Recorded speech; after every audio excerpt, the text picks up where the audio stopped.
Olá, você que me segue no Rodrigo Silva Arqueologia. Estamos de volta para mais um vídeo semanal e estamos planejando em breve colocar 2 vídeos por semana. Vamos aumentar o nosso encontro aqui no YouTube, tá bem?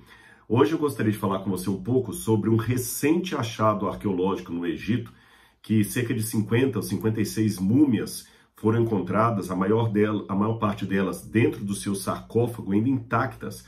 Isso chamou a atenção da imprensa e do mundo e eu quero comentar um pouco sobre isso, a pedido de muitas pessoas que me escreveram: olha, você não vai falar nada sobre o achado do Egito, etc. Então nós vamos falar sobre esse assunto hoje e explicar um pouco esse mundo das múmias para você. Mas antes de começar o vídeo, se você gostar do conteúdo, não deixe de dar o seu like. Se não é inscrito no canal ainda, se inscreva, participe, comente para que o canal possa ter ali bastante movimentação no YouTube, tá bem? E se também gostar, não deixe de divulgar para os seus amigos. Isso vai ajudar o trabalho da gente aí, tá bom? Vamos lá. Recentemente a imprensa do mundo inteiro foi chamada para o Egito, havia ali uma sala preparada e vários sarcófagos de múmias foram colocados ali. E vários jornais do mundo inteiro, inclusive do Brasil, noticiaram sarcófago encontrado no Egito, ou sarcófagos no plural, com inéditas. Várias múmias foram encontradas, intactas algumas delas. À guisa de informação, deixe-me dizer que esse tipo de achado não é novo no Egito, nem é tanta novidade assim. Vira e mexe, eles estão encontrando novas múmias. Só no novo depósito do Museu do Cairo, o novo museu que eles estão construindo ali perto de Heliópolis, você tem mais de 50 mil múmias guardadas lá no estoque deles, lá no galpão deles lá, que eles nem sabem como expor tantas múmias. Mais de 50 mil estão guardadas ali. E agora nós tivemos mais esse achado recente dessas múmias aí. O que seria realmente extraordinário seria encontrar uma tumba completamente intacta, como a que encontraram de Tutankhamon, que Howard Carter descobriu a múmia de Tutankhamon, que não era o mais expoente dos faraós, porém se tornou um dos mais famosos, porque a sua tumba foi encontrada intacta, isso é, ela foi aberta por Howard Carter depois de milênios e ela estava exatamente como estava quando foi selada pelos antigos egípcios que mumificaram o corpo de Tutankhamon. Então eles abriram as salas, na verdade, ali, que eram alguns cômodos, e ali estava o sarcófago dele com todos os utensílios, o ouro, a máscara mortuária, ou seja, os arqueólogos conseguiram encontrar este túmulo intacto antes dos saqueadores de sepulturas, porque o Egito foi varrido por saqueadores, ladrões de túmulos, e muito ouro foi descoberto. Quando eles encontraram, por exemplo, a múmia de Ramsés, o sarcófago dele já havia sido saqueado por ladrões. Então, muita coisa foi destruída. Quem vai ao Cairo fica abismado quando vê a exposição dos tesouros de Tutankhamon. Agora imagine que Tutankhamon seria apenas 1/20 do tesouro de Ramsés. Ou seja, Ramsés tem 20 vezes mais tesouros do que Tutankhamon, mas evidentemente muita coisa foi saqueada, o ouro foi derretido, vendido, muitas múmias foram queimadas, porque serviam de lenha durante o período de frio ali no Egito, durante a Idade Média, durante as conquistas islâmicas, então muita coisa se perdeu. O que eles encontraram agora de fato foram algumas múmias que estavam no seu sarcófago. Sarcófago é diferente da tumba. Sarcófago é só o caixão onde a múmia estava, e eu vou explicar daqui a pouquinho isso para você. E essas múmias foram encontradas no complexo de Saqqara, ou Saqqara. Eu sou guia, eu levo sempre grupos ali, várias vezes eu já fui a Saqqara, explico como é que funcionava o processo ali de Saqqara, e se você procurar no Evidências NT, o programa Evidências, série especial Egito, eu gravei 1 ou 2 programas ali em Saqqara, mostrando que aquele lugar, na verdade, era uma cidade funerária, era uma cidade para os mortos. E ela tinha todo o aspecto de uma cidade, mas não moravam pessoas ali. E foi num desses buracos ali, nas adjacências de Saqqara, que, como eu falei, era uma necrópolis, uma cidade dos mortos, eles encontraram essas múmias nos seus caixões ali, nos seus sarcófagos. E são essas múmias que foram apresentadas aos jornalistas. Houve até uma crítica de alguns, porque em plena pandemia não era o momento do Departamento de Antiguidades do Egito reunir todo mundo numa sala ali e apresentar as múmias. Mas algumas eles até abriram ali, porque para fazer propaganda do país também, eu imagino, abriram, mostraram as múmias. São múmias de mais ou menos 500 anos antes de Cristo, ou seja, eu estou falando de múmias de 2.500 anos. Elas não fazem parte daquelas múmias da época da glória dos faraós, elas já estão no período que nós chamamos de late period, ou último período da supremacia egípcia. Depois disso você tem o período Ptolomaida, que é o período de Cleópatra, de Ptolomeu, mas ali o Egito já não era mais egípcio, era grego, porque Cleópatra era grega, era Ptolomaida. Eles ainda tinham práticas de mumificação, de cerimonialismo e religiosidade egípcia, mas era um Egito mais grego. É o Egito de Alexandria, digamos assim. Essas múmias são de um período anterior. E interessante que elas estão até com bastante betume. Uma prática de betume não era usada antes, no período da 18ª dinastia, da 15ª dinastia, no período antigo, no Médio Império, não havia a ideia de passar betume nas múmias. Isso é mais, como eu falei, do último período ali. Aliás, já que eu falei de betume, essa prática de passar betume que os árabes depois usaram para nomear aqueles corpos, melhor dizendo, que estavam todos ali envelopados. Por quê? A palavra múmia, não sei se você sabe disso, a palavra múmia é uma palavra que vem do árabe. E múmia, em árabe, significa betume. Betume. Então, como muitas múmias que foram encontradas estavam com betume, então os árabes chamavam aqueles corpos de múmia, de betume, onde veio o nome múmia até hoje. Mas os antigos egípcios não chamavam as múmias de múmias.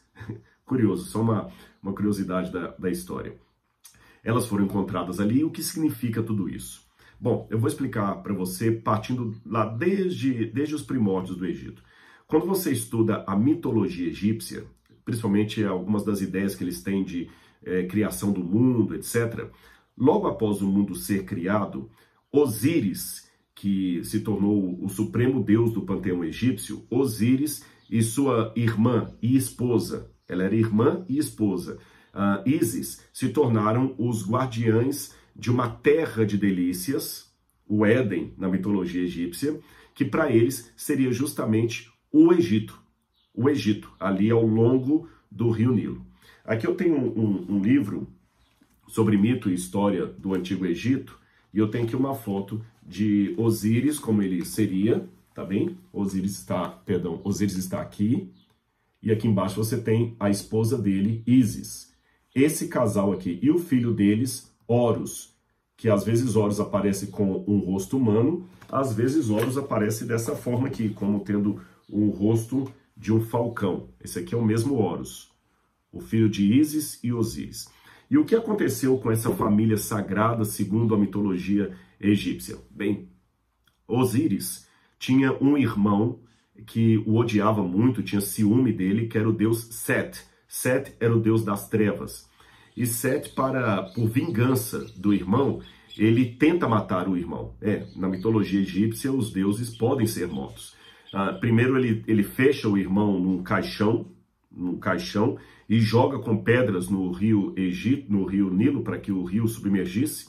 Noutra situação, ele cortou o corpo do irmão e desmembrou em vários pedaços e jogou em várias partes do Egito e muitas delas até no rio Nilo também. Ísis acabou recolhendo os pedaços de corpo do marido, juntou o marido de novo, como se fosse uma operação Frankenstein, mumificou o marido e conseguiu dar-lhe vida no mundo dos mortos. Por isso que em muitos papiros egípcios, o Osíris ele é retratado como sendo um deus mumificado. A partir dessa ideia, desse mito de Osíris se tornando o deus mumificado do mundo dos mortos e o seu filho Horus se tornando o deus dos vivos, criou-se a ideia egípcia de imortalidade da alma e de mumificação. Mas eu tenho que abrir uma nota de rodapé para explicar que imortalidade da alma para os egípcios não era a mesma coisa de imortalidade da alma para os gregos, que até vai dar frutos até hoje, a ideia da alma como sendo uma entidade imortal, etérea. Para os egípcios, a alma, a Ka, ela precisava de um corpo para viver. Então a ideia deles era o seguinte: você morre, e quando você morre, você passa pelo juízo final, indo em etapas até chegar a Osíris, e depois de Osíris você volta, a sua alma, a sua Ka volta, e se você não tiver o seu corpo preservado, a alma vai ficar vagando, desorientada, porque ela precisa de um corpo para ter vida no mundo dos mortos. Não somente eles faziam isso preservando o corpo através da mumificação, mas também através de estátuas. Acreditava que a estátua do faraó podia também servir de corpo. Por isso nós temos muitas estátuas, por exemplo, de Ramsés, que acreditava que ele podia existir através da estátua. E os pobres? Bom, os pobres não tinham dinheiro para fazer todo o processo de mumificação. Então, o que eles contavam era com a misericórdia de algum rico que dava para eles uma pequena estatuazinha assim, chamada o Shabti, e essa estátua era sepultada junto com o faraó, junto com o oficial.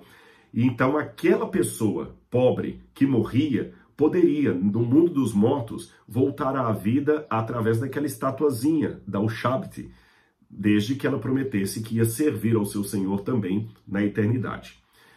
Muito complicado. O processo de mumificação, eu tenho até um livro aqui que eu costumo usar quando vou contar isso para crianças, então perdoem-me, não quero infantilizar o vídeo, mas eu sei que tem muitas crianças que gostam do Evidências, muitos juvenis, então eu acho que até eu as homenageio. Aliás, hoje é o Dia das Crianças, então eu nem tinha me dado conta disso. Bom, aqui você tem o processo, como é que a múmia era feita. Demorava mais ou menos uns 70 dias para preparar toda a múmia. Você tem aqui o sarcófago dela, o caixão, e aqui eu vou colocar aqui, só um minutinho, eu tenho nessa página aqui o corpo do indivíduo. Eles tiravam os órgãos internos e colocavam nesses 4 vasos aqui, são chamados de vasos canópicos. Esses vasos canópicos recebiam as vísceras, os órgãos internos. Isso mudou um pouquinho de época para a época do Egito. Teve uma época que o único órgão que voltava para dentro da múmia era o coração. Houve uma época em que eles substituíam o coração por um escaravelho, um besouro de pedra como este, que era chamado de coração de pedra de Faraó. Isso não lembra uma história para você do faraó que ficou com o coração duro como pedra? Pois é, eles tinham o costume de colocar um escaravelho de pedra desse no lugar do coração. O cérebro era tirado pelo nariz, imagine só. Eles colocavam então os órgãos dentro desses vasos, que eu falei que vocês são chamados de vasos canópicos, e o corpo primeiro ele recebia um banho de sal, ele ficava numa banheira cheia de sal, o sal drenava todo o líquido do corpo, ele ficava como um maracujá de gaveta. Depois eles passavam a bandagem, as bandagens que demoravam dias e dias passando as bandagens. Depois das bandagens, eles colocavam também vários amuletos de proteção do corpo, como se fossem bottoms mesmo. Colocavam um colar de enfeite e uma coisa muito importante, a máscara mortuária. Era a máscara mortuária que garantia que aquela múmia seria reconhecida por Anubis quando viesse buscar a Ka, a alma, para o julgamento. Sem a máscara mortuária, você não seria reconhecido e ficaria ali morto para sempre. O Tutancâmon, por exemplo, ficou muito famoso porque ele tinha uma máscara mortuária de ouro, que está preservada até hoje lá no Cairo. Depois disso, você colocava então a tampa do sarcófago, tá bem? E era esse sarcófago que às vezes era encontrado pelos arqueólogos, como esses que foram encontrados agora e que foram expostos ali em Saqqara. Bom, todo esse procedimento visava preparar a pessoa para a vida eterna. Aliás, uma coisa interessante dos egípcios, a gente concorda com algumas coisas e discorda de outras. Eles tinham uma predileção, um fascínio tão grande pela vida após a morte, que eles tinham como crença básica de que a verdadeira vida será após a morte. Então essa vida aqui não era algo com o qual eles iam preocupar muito, e sim com a morada eterna deles, porque essa era passageira. Haja vista que se você for explorar o Egito, eu nunca escavei no Egito, eu vou lá como guia. Você nunca vai encontrar ali restos do palácio de Faraó, restos da casa das pessoas, é muito fragmentário que se encontra. Encontra-se, mas muito fragmentário. O que você vai encontrar maiormente não é o palácio do faraó. Você vai encontrar um mausoléu, uma tumba essa está bem preservada, feita na rocha, ou um templo. Mas por que você não vai encontrar o palácio de Faraó? Porque até o palácio do Faraó era feito com tijolo de adobe, tijolo de barro. A casa dos pobres era feita com tijolo de barro, porque deteriorava rápido aquilo ali. Por isso que não sobrevive para a posteridade. Porém, o sarcófago, onde a múmia deveria ser colocada, e a tumba, que era a sala onde o sarcófago era guardada, essa tinha que ser na rocha, porque tinha que durar para sempre, porque aquela será a morada eterna dele. Por isso que a estátua egípcia, ela era de pedra, de calcário. Você tinha que preservar aquilo ali, porque ali seria a sua morada eterna. Ou seja, eles passavam a vida se preparando para a eternidade. Isso é uma coisa legal. Pena que as crenças eram muito pagãs e destituídas da revelação dada por Deus. Mas isso é uma outra história.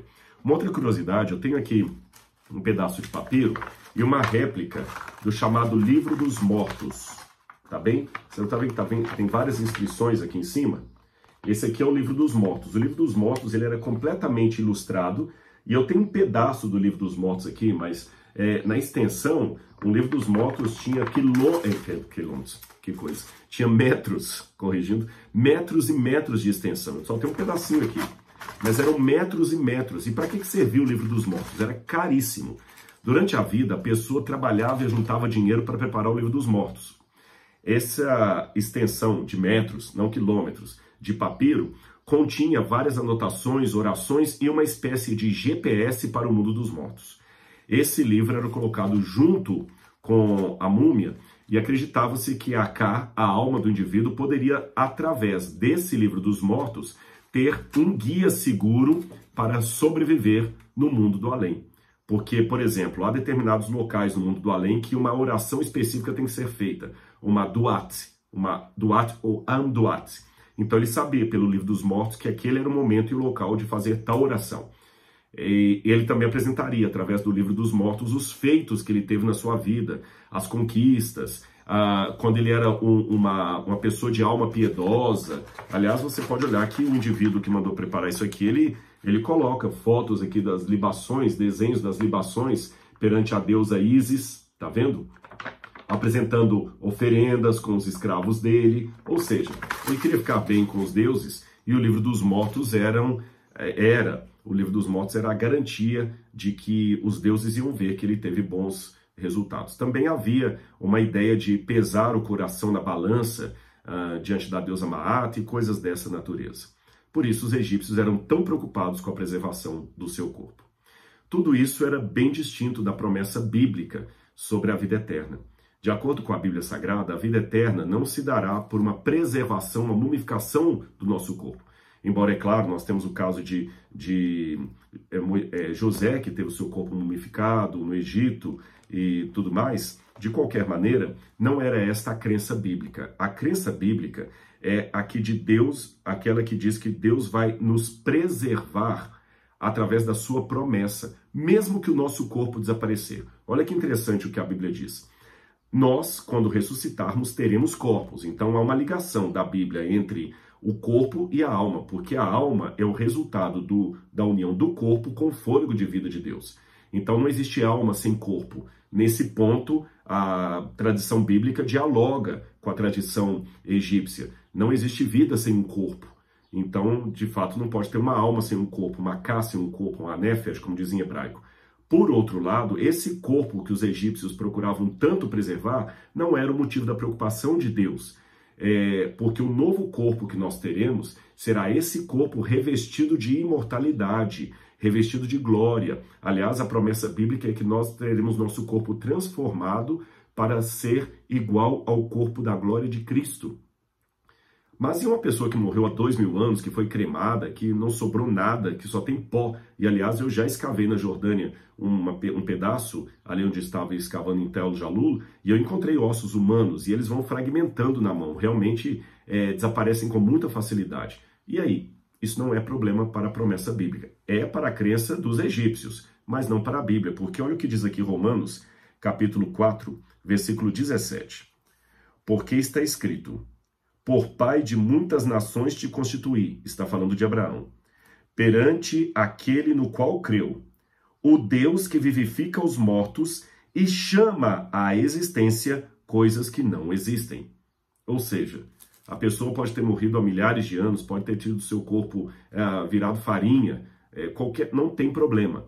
O Deus dos impossíveis, quando Jesus voltar, vai reunir cada molécula, cada átomo daquele corpo que está espalhado aí pelo planeta Terra, até transformado talvez em outros átomos, não importa, em carbono, não tem problema. Deus vai reunir tudo aquilo e vai trazer aquela pessoa de novo à existência, mas num corpo revestido de imortalidade, de incorruptibilidade. Esta é a promessa de Deus. Se os egípcios soubessem disso, talvez poderiam ter gasto o dinheiro que gastaram preparando mortos em outras coisas melhores. De qualquer maneira, mesmo tendo aquela crença pagã, Deus tinha pessoas sinceras no Egito, e o julgamento delas compete a Deus, não a mim.